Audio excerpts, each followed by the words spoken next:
one of the reasons why E&Y resigned as an auditor as part of the 8K filing was that there were some integrity issues that they found as part of trying to get some financial documents.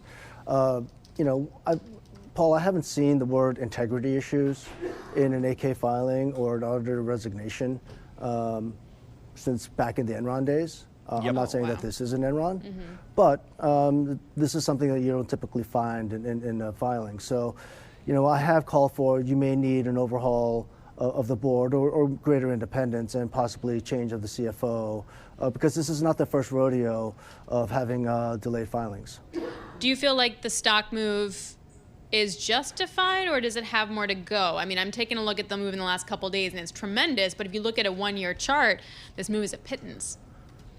Yeah, so if we think about the recent moves, there's actually been more headline risk that's been driving the stock than the fundamentals. I think much of this is more of a relief rally, that they're not going to get delisted. Now, delisting would have meant a couple of things.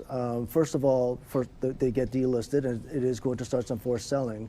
But it also would potentially, it would have forced the removal of the S&P 500, which would have been another round of forced selling when the rebalancing comes in December the 5th.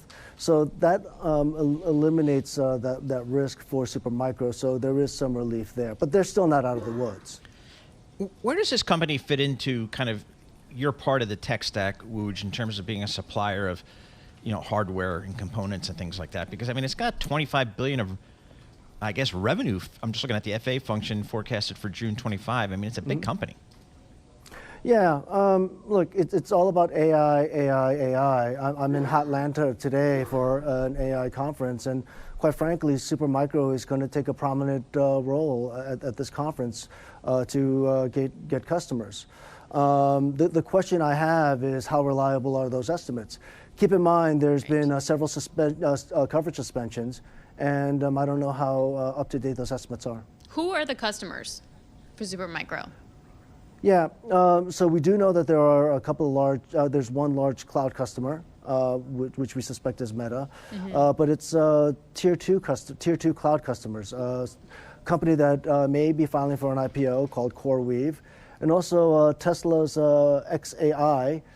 They bought probably about $1.5 billion in equipment from Supermicro this past year.